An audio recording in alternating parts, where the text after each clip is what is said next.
कक्षा 10 प्रश्नावली 4.2 प्रश्न तीसरा।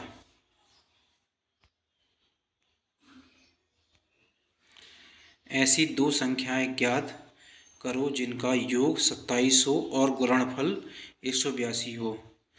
तो इस सवाल में क्या दिया गया है, दो संख्याओं को ज्ञात करना है और दो परिस्थितियां दे दी गई हैं।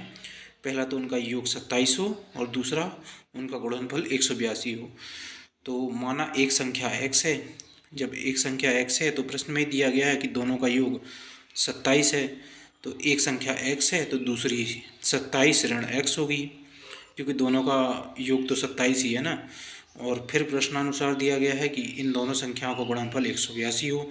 मतलब पहली संख्या हमने x मान ली है, दूसरी संख्या है 27 ऋण x। तो x कोष्ठक में 27 ऋण x का गुणनफल बराबर 182 हो। यह हमारा समीकरण हो गया पहला। अब इसको हल कर लेते हैं। x का गुणा जब 27 में होगा तो 27x हो जाएगा। x का गुणा ऋण x में होगा तो ये ऋण x का वर्ग हो जाएगा बराबर 182। अब हम पक्षांतर कर लेते हैं। तो ऋण x स्क्वायर का पक्षांतर इस साइड करेंगे तो ये धन x का वर्ग हो जाएगा, और धनात्मक 27x का पक्षांतर होगा तो ये ऋणात्मक 27x हो जाएगा, और 182 ये लिखा हुआ है बराबर 0। अब ये एक द्विघाती समीकरण बन गया हमारा। x का वर्ग ऋण 27x धन 182 बराबर 0। अब इस मध्य पद को ऐसे दो भागों में तोड़ना है जिसमें जोड़े या घटाने पे ऋण 27 आए और गुणा करने पे 182 आए। तो क्या करेंगे, 182 का गुणनखंड निकालेंगे। 2 से भाग दिया 91, फिर 13 सत्ते 91, 13 से भाग दिया 7 बार, 7 का भाग दिया 1 बार। तो 182 के गुणनखंड आ गए 2, 13 और 7।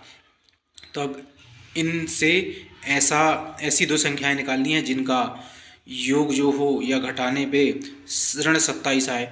तो देखिए 7 दूनी 14, 14 और 13 को जोड़ने पे 27 आता है, और हमें चाहिए ऋण 27।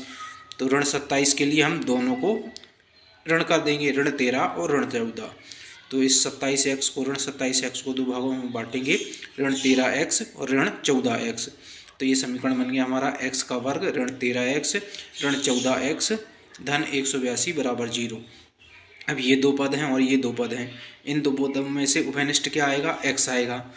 x जब बाहर निकाल लिया तो x, यहाँ x का वर्ग में से x बचा और ऋण 13x में से ऋण 13 बचा।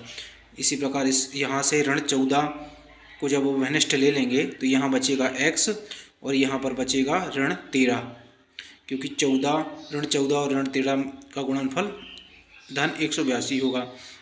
अब यहाँ भी x ऋण 13 है और यहाँ पे भी x ऋण 13, दोनों को उभयनिष्ठ ले लेंगे। उभयनिष्ठ लेंगे x ऋण 13 को तो यहाँ बचेगा x और यहाँ बचेगा ऋण 14। इस प्रकार हमारे दो पद आ गए, x ऋण 13 और x ऋण 14 बराबर 0।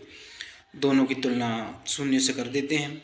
x ऋण 13 की जब शून्य से तुलना की तो x ऋण 13 बराबर 0, तो x बराबर 13 हो जाएगा, क्योंकि यहाँ ऋणात्मक है, इस साइड आएगा धनात्मक हो जाएगा।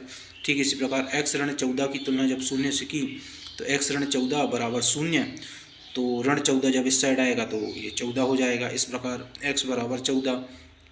तो ये दो संख्याएं 13 और 14 आ गई। अब पहली संख्या कौन सी है और दूसरी संख्या कौन सी है ये तो नहीं बताया जा सकता, लेकिन 13 और 14 वो दो संख्याएं हैं जिनका योग 27 है और गुणनफल 182। इसको हम जांच भी कर सकते हैं। 13 और 14 का गुणनफल कितना, 13 और 14 का योग कितना होता है, 27 होता है, जो कि सवाल में दिया गया है। और गुणनफल 13 और 14 का गुणनफल 182 होता है। तो हमारा उत्तर की जांच भी हमने कर ली कि हमारा उत्तर बिल्कुल सही है।